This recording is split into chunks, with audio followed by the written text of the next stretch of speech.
কথায় আছে সকাল সকাল সাধুজন সজ্জন ব্যক্তির দর্শন লাভ সঙ্গ লাভ পুণ্যকর্ম। ওং শ্রী বিষ্ণু ওং শ্রী বিষ্ণু ওং শ্রী বিষ্ণু। জয় মা কালী কালীকেই নম নমস্তে নারায়ণী নম।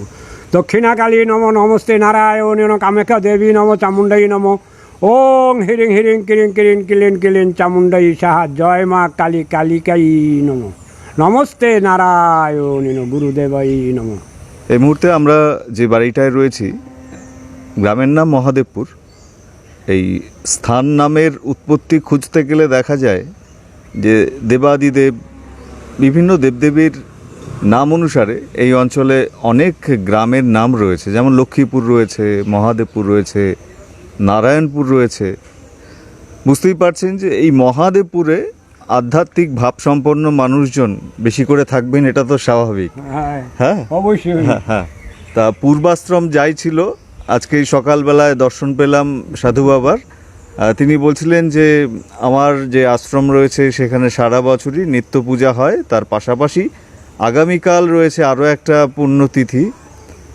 সেই পুণ্যতিথি হ্যাঁ লোকনাথ ব্রহ্মচারীজির তার তিরোধান দিবস। হ্যাঁ তাই তো। তা সারা বছর আপনার ওই আশ্রমে কি কি হয়? আশ্রমটার ঠিকানা যদি একটু বলেন। হাঁপানিয়া উত্তরপাড়া। হ্যাঁ হাঁপানিয়া উত্তরপাড়া অমৃতগিরির মহেশ্বর বাড়ি। এই মায়ের শ্মশানকালী মায়ের মন্দির। সারা বছর মায়ের মন্দিরের পূজা হয়। অমাবস্যা, একাদশী, পূর্ণিমা, এতে আমার সবসময় মায়ের পূজা হয়। আর এর নিত্য পূজা ডেলি আছে, কোনো বন্ধ নেই।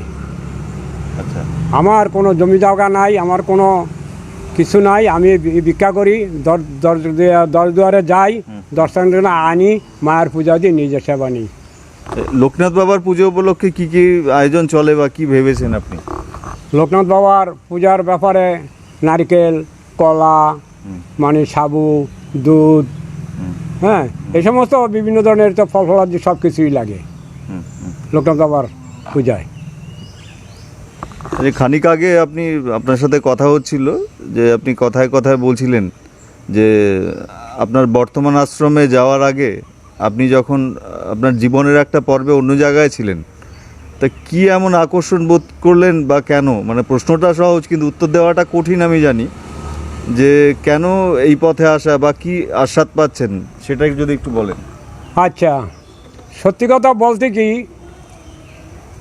আসতে 20-22 বছর আগে আমার এই হাতটা ভেঙে যায়, পুরাটা হাত ভেঙে যায় আমার। এই পুরাটা হাত ভেঙে যায়, আমি কোনো কাজকাম করতে পারি না। আমার ওই উদ্দেশ্য নিয়ে আমি বৃন্দাবন চলে যাই। বৃন্দাবন গিয়া বৃন্দাবন থেকে বৃন্দাবন বাড়িঘরও করি। করার পর আমার পরিবারকে, আমার ছেলেকে নিয়ে গেলাম ওখানে। ছেলে বললো, বাবা তুমি এখানে বাড়ি করছো, এখানে যদি মন্দির করো বাবা তুমি দেশে যাবো না। আমি হ্যাঁ বাবা এই কথা ঠিক। তারপর ছেলে বললো, না বাবা এই বাড়ি বিক্রি করে দাও, তুমি দেশে চলো, বাড়িতে মন্দির করো। তো ওই বাড়ি বিক্রি করে দিয়ে দেশে বাড়ি, আমার নিজস্ব বাড়িতে আমি মন্দির করছি। এখনও গুজরাট আমার একটা সরকারি জায়গায় ঘর আছে। আমি আজ 18 বছর বাইরে বেরিয়ে ঘুরে বেড়াই। আচ্ছা, ধরুন এই সাধু সঙ্গ পাওয়ার আগে আপনি কি করতেন তখন? মানে জীবিকা কি ছিল? আমি তখন ছিল আমার কাঠের ব্যবসা। আমি কাঠমিস্ত্রি কাজ করতাম। আচ্ছা, আমি ইংলিশে বলে কার্পেন্টার। হ্যাঁ কার্পেন্টার আমি ওই কাজ করতাম, ঘর দরজার কাজ করতাম, দরজা জানালার কাজকাম করতাম। আচ্ছা, তারপরে তো আমি এই অ্যাক্সিডেন্ট হওয়ার পর থেকে আমি সাধু লাইনে বেরিয়ে গেছি। এই সাধু লাইনে বেরিয়ে গিয়ে আমি বেঁচে আছি। না তাহলে আপনি কি বলতে চাইছেন যে ধরুন আপনার এই যে রোগ মুক্তির কারণ আপনি কিছু একটা পেয়েছেন, তার জন্যই কি এখানে আসেন নাকি? না, তাহলে আমি এখানে আসা হয়েছে এই পাড়া করি এটা না, এখানে বলতে আমি বলতে চাইছি এই জীবন গ্রহণ, এই যে অন্য আরেকটা জীবন, হ্যাঁ এটা কি রোগ মুক্তির জন্যই আপনার? হ্যাঁ রোগ মুক্তির জন্যে। রোগ মুক্তির হ্যাঁ, মায়ের আশীর্বাদে চলতে আছি। আমার হার্ট ব্লক এখন বর্তমান 2 বছর। আচ্ছা, 2 বছর হার্ট ব্লক। আমি এখন ওষুধ খাচ্ছি, খেয়ে চলছি। মা চালাইছে। মা আমার খুব ভালোবাসে। আচ্ছা, আপনি কিভাবে অনুভবে পান সেটা একটু বলুন। এটা কঠিন প্রশ্ন জানি। কিভাবে আমি অনুমান পাই, আমি জানি যে কোন কর্মটা করছি না করছি, কেমনে চলছি, কেমনে মা আমার চালাচ্ছে, সব আমি নিজে বুঝতে পারি।